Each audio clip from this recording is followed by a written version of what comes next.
visto la ciudad de Silvia y también habíamos visto ahora las fotos en la ciudad de Silvia y nos parecía ¿Y cómo como... las fotos? ¿Cómo habéis visto? Porque no se han programado aquí. Sí, yo pude ir al Bafisi en abril Ah, el Bafisi. y bueno, vi las dos películas.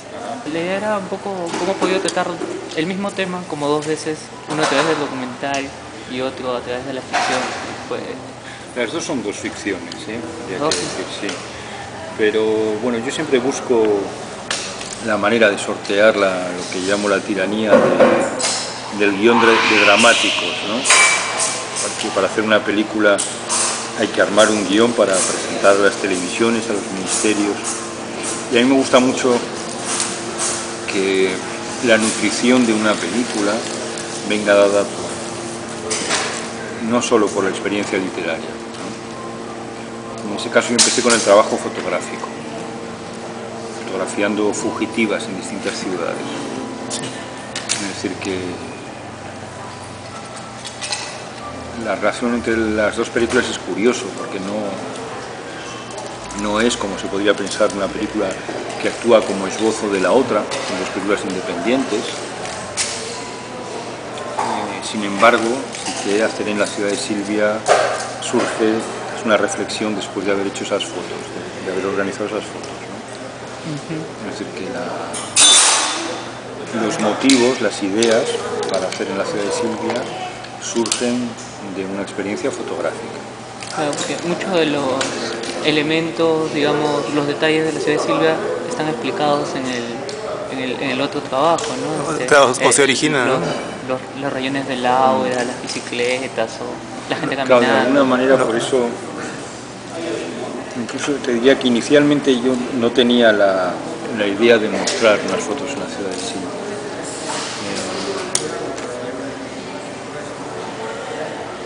Algunos amigos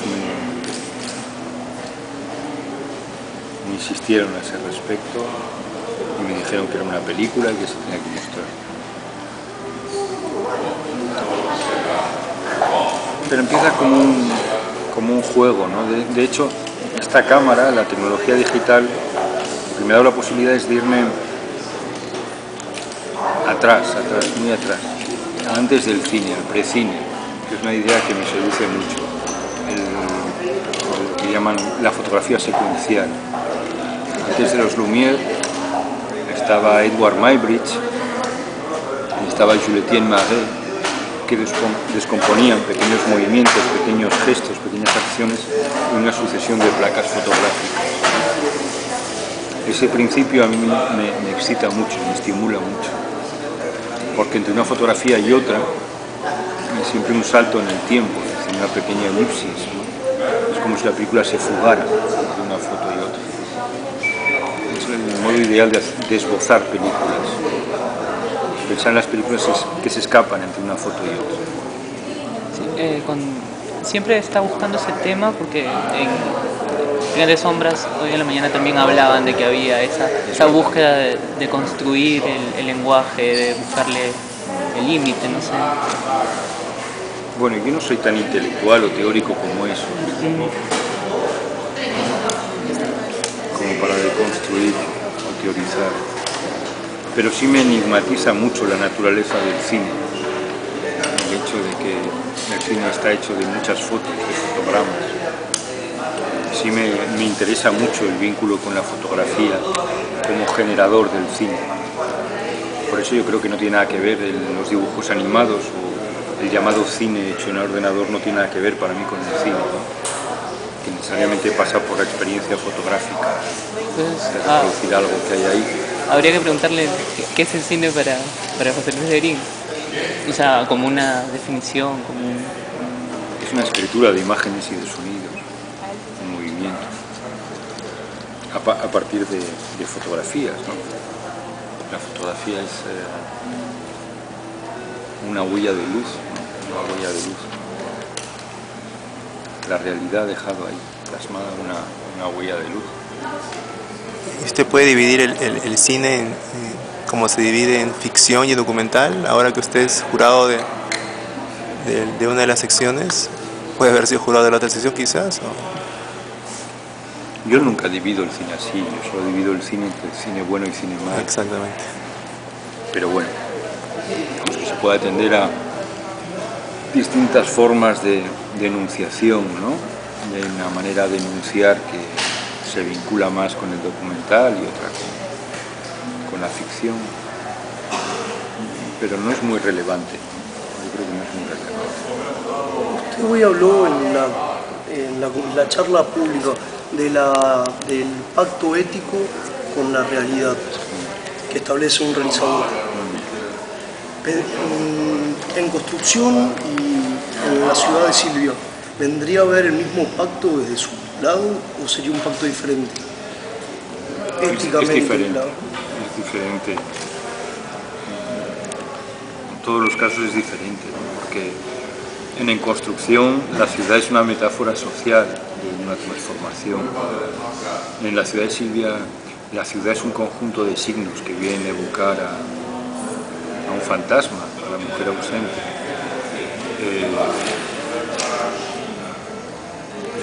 En Construcción,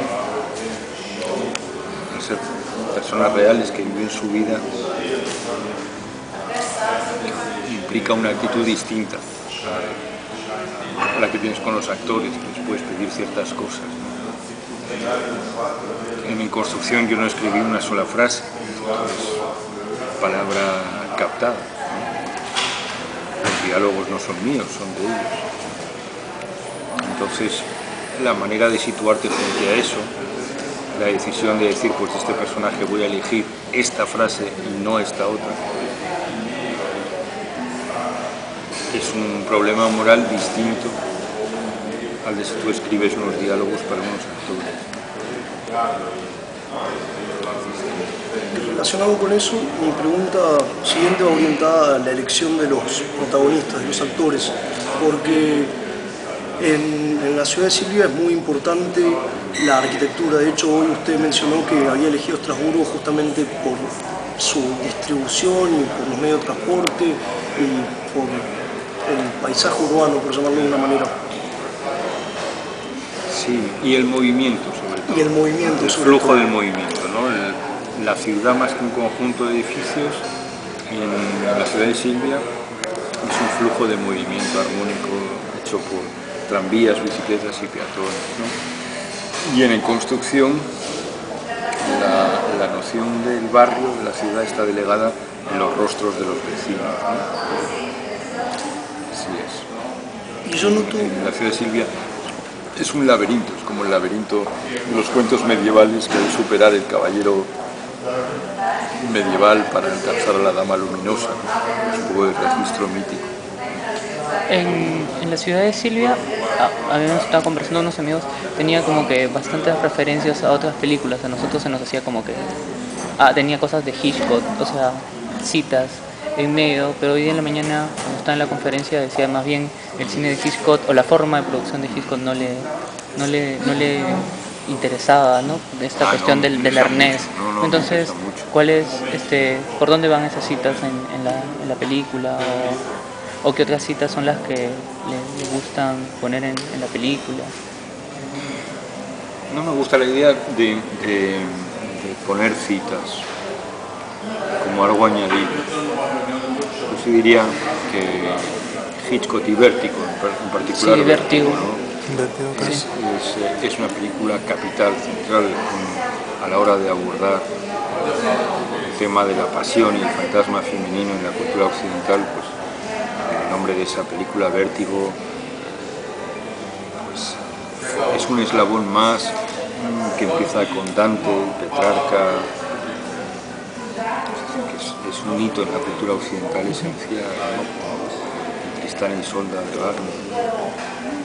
Entonces, yo creo que sí, que el trazo de Vértigo, el mito de las dos mujeres, reconstruir el fantasma de una mujer a partir de otra, son ideas que están intensamente enmarcadas en el acervo cultural de Occidente, pero creo que en cine nadie ha tratado como Hitchcock. Aunque la manera de pensar el cine realmente sea bastante distinta hacia otra, pero yo creo que sí, que se puede apreciar que soy un espectador agradecido de Sí. Vértigo. Sobre la experiencia de ver la película, en particular en la ciudad de Silvia, usted mencionaba en una charla previa que el visionado de la película se completaba cuando el espectador lo miraba, ¿no? Y el espectador completaba la película. ¿Cómo No podría? solo completar, sino hacerla conjuntamente, ¿no? Ese es mi proyecto cinematográfico. Una película necesita de un 50-50 entre dos partes. Es el pacto esencial, el pacto que estableces con el espectador. La televisión no deja espacio para el espectador. El telespectador no es espectador, es consumidor. Se le dicta, se le dan los adjetivos calificativos de lo que son las cosas. No hay espacio. Es un consumidor pasivo. Se ha dicho desde siempre que el cine es un medio de comunicación. Para que eso no sea un puro eufemismo, es indispensable que realmente exista no una mirada, sino dos, ¿no? Dos miradas. Entonces, la posición de un cineasta, de cine contemporáneo, pasa siempre por la reflexión de en qué momento estoy invadiendo el espacio del espectador, o en qué momento estoy dando demasiado poco, cuál es la distancia exacta, cuál es el tono, la distancia, desde donde invocas la mirada del espectador para conjuntamente realizar ese objeto que es una película. Yo pienso mucho cada vez más en el esbozo, el cine moderno como una especie de cine esbozado, ¿no? El nuevo personaje de la película está esbozando. El esbozo consiste en que a partir de unos pocos trazos incitas a que el espectador complete eso. También la misma idea de unas fotos en la ciudad de Silvia contiene esa idea. A partir de unas fotos, entre una foto y otra hay un tiempo que has eliminado y que sin embargo el espectador está cubriendo, ¿no? Claro. Está cubriendo el tiempo que ha pasado entre una foto y otra. Gracias. Entonces, desde tentativas muy distintas, yo siempre estoy buscando esa manera de cómo implicar la mirada del espectador. Usted dijo que el protagonista, el personaje principal, usted lo quería como un icono vacío donde se pudiese reflejar el espectador. Pero Si hay no como vacío, vaciado, diría yo. Vaciado. Pero hay algo muy frío, gélido en él, y es como un personaje incluso hasta una persona casi andrógina. ¿Por qué la elección de ese actor? Sí.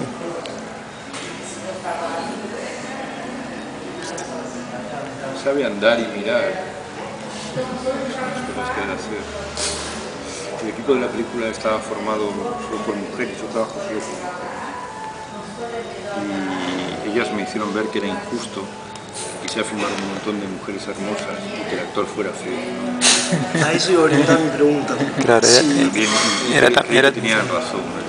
Porque estamos en un registro más o menos de fábula, vamos a pensar en términos de el caballero y la dama, ¿no? Estaba bien que los dos fueran guapos. Y luego en Xavier Lafitte, el protagonista, me gustaba el deje romántico, se correspondía con el héroe romántico del 19, lánguido, el soñador, ¿no? La imagen del soñador. Como es un soñador, es como Javier, así. Cabellera, tal, los escritores decimonónicos, los modelos que pintaban Delacroix, Ingres, los románticos, pues, eran así, ¿no? Escuálidos, pálidos. Enlazaba con ese imaginario del romanticismo.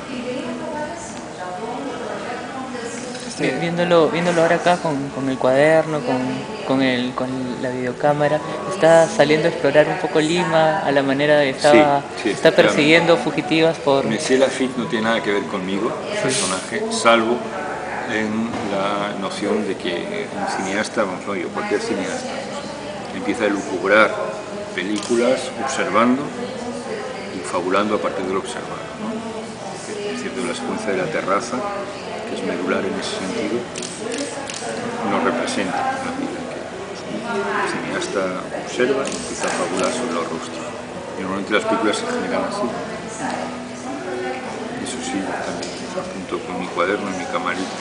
Es un poco, el personaje también lo refleja de cierta manera en esa búsqueda, porque está... Espero no ser tan imbécil como el personaje, No. Pero sí, desde luego sí pasa por esa actividad, ¿no? De observar. Había un texto de un amigo que escribió que la lectura de la película que tenía era eso, que la película era pues un artista, o un director de cine, un artista que estaba buscando inspiración o un tema para hacer su película, ¿no? Y ese recorrido y esa búsqueda a partir de una musa o rostros era ideas y trazos para una película o una obra de arte. No le voy a decir que no. Era probablemente eso, sí. ¿Y cómo surgió la escena en la que a la chica se le vuelan los pelos y el sonido es el de las páginas? O en realidad la pregunta va más orientada al trabajo del sonido, pero quizás sea demasiado general eso. Sí, es complicado, pero con el sonido puedes crear todo, ¿no? Yo creo que el trabajo con los ruidos, con los ambientes, con los sonidos puede llegar mucho más lejos que la música. De un lado porque no es tan artificioso como la música, el trabajo del sonido el espectador lo recibe con mucha más naturalidad que una música impuesta, que rompe la lógica de lo verosímil, de la realidad. En cambio, de pronto, eliminando el sonido del viento que agita esa cabellera y levantando el sonido de las hojas que pasan en blanco y tal, pues eso es como una sugerencia, se convierte en una metáfora y tal, pero sin que el espectador lo advierta como un artificio, ¿no? Y ahí sutilmente con los ruidos puedes crear un montón de ideas, de metáforas, de asociaciones, de vínculos entre un plano y otro. Eso es el cine, es una escritura de imágenes y sonidos, ¿no?